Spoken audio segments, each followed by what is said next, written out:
আমার বুঝ জ্ঞান হইছে থেকে নিয়ে ছাত্র জীবনে যখন আমি অনেক ছোট ছিলাম, এই দোয়া যেদিন আমি পড়েছি কোরআনে, ওই দিন থেকে আজও পর্যন্ত আমার মনে হয় না আমার জীবনে 2 মিনিটের কোনো দোয়াও যদি হয়, 1 মিনিটের দোয়াও যদি হয়, মুহূর্তের দোয়াও যদি হয়, আমি এই দোয়াটা কখনো মিস করি বলে, জ্ঞাতসারে মিস করি বলে আমার মনে পড়ে না। ছাত্র জীবন থেকে শুরু করেছি, আজও পড়ে যাচ্ছি। আলহামদুলিল্লাহ, আল্লাহর কাছে শুকরিয়া আদায় করে আপনাদেরকে বলতে পারি, এই দোয়ার সুফল আমি নিজের চোখে দেখেছি, আমি নিজে ভোগ করছি। এজন্য আপনাদেরকে আমি বলতে চাই, বিবাহিত হন কিংবা অবিবাহিত হন, আপনার দাম্পত্য জীবনের সুখের জন্য সর্বপ্রথম এবং প্রধান করণীয় হলো এই দোয়া। এর বাইরে আরো সাধারণভাবে আল্লাহ তাআলার কাছে দোয়া করতে থাকা, যেন আল্লাহ তাআলা আপনাকে এমন একজন জীবন সঙ্গী দেন। মা বোনরা দোয়া করবেন জীবন সঙ্গী, আপনারা দোয়া করবেন এমন যেন জীবন সঙ্গিনী দেন, যে জীবন সঙ্গী আপনার চোখ জুড়ানোর মতো হবে। দেখুন, আল্লাহর ভাষা এমন যে এই ভাষা তো অলৌকিক, এটাতে কোনো মানুষের ভাষা নয়। দোয়ার ভাষ্য লক্ষ্য করেন, আল্লাহ শিক্ষা দিচ্ছেন আমাদেরকে, রব্বানা হাবলানা মিন আজওয়াজিনা ওয়া যুররিয়াতিনা কুররাতা আয়ুন। হে আমাদের রব, আমরা আপনার কাছে এমন স্ত্রী চাই, এমন সন্তান চাই, এমন পরিবার চাই, যেই পরিবারের সদস্য, আমার স্ত্রী, আমার সন্তানরা আমার নয়ন জুড়াবে, আমার চোখ জুড়াবে, এরকম মানুষ চাই। একটু ভাষাটা লক্ষ্য করুন। আমরা সাধারণত দোয়া করলে কি চাই? আমরা এক একটা দিক চাই।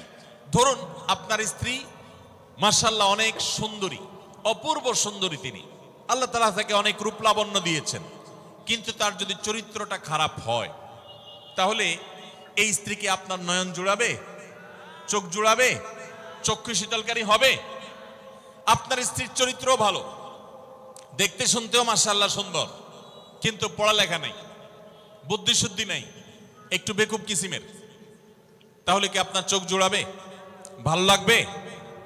আপনার স্ত্রী শিক্ষা দীক্ষাও আছে, জ্ঞান গরিমায় মাশাআল্লাহ তিনি ভালো, রিচ, সমৃদ্ধ, আবার চেহারা সুন্দর, আবার তার মধ্যে তার চরিত্রের সমস্যা নেই, কিন্তু সমস্যা কি?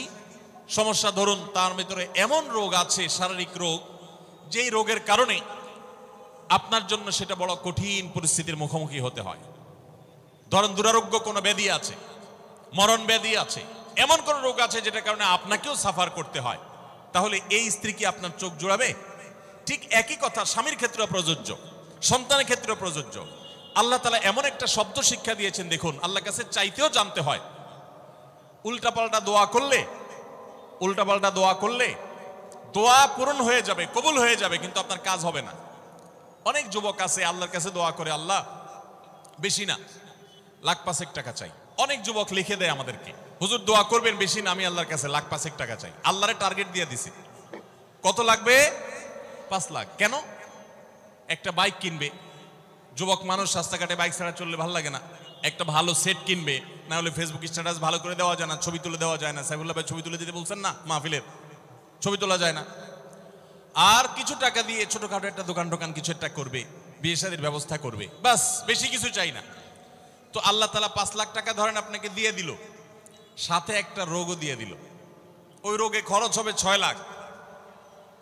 তাহলে আপনার এই 5 লাখের কোনো মানে আছে? আপনারা একটা প্রসিদ্ধ ঘটনা অনেকেই শুনেছেন, একটা চুটকি, যে এক যুবক দোয়া করছে, আল্লাহ তোমার কাছে আমি এমন একটা লাইফ চাই, বিশেষ করে বেকার যুবকরা এগুলো বেশি দোয়া করে, আল্লাহ তোমার কাছে এমন একটা লাইফ চাই, বেশি কিছু না, যে লাইফে 2 হাত ভর্তি টাকা থাকবে আর আশপাশে শুধু নারী আর নারী থাকবে, এরকম একটা লাইফ চাই। তো আল্লাহ তাআলা তার দোয়া কবুল করে ফেলছে।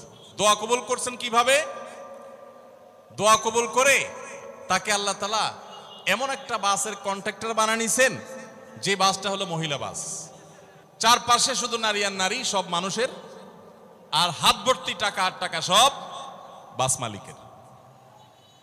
দোয়া কিন্তু কবুল হয়ে গেছে। তো আল্লাহ তাআলার কাছে উল্টাপাল্টা দোয়া করলে কি হয় দেখছেন? দেখুন, দাম্পত্য জীবনে সুখের জন্য দোয়া কিভাবে করতে হবে আল্লাহ শিখিয়ে দিয়েছেন। রব্বানা হাবলানা মিন আজওয়াজিনা ওয়া যুররিয়াতিনা কুররাতা আয়ুন। আল্লাহ আমার পরিবারের সদস্যরা যেন এমন হয় যে তাদেরকে দেখলে আমার নয়ন জুড়িয়ে যাবে।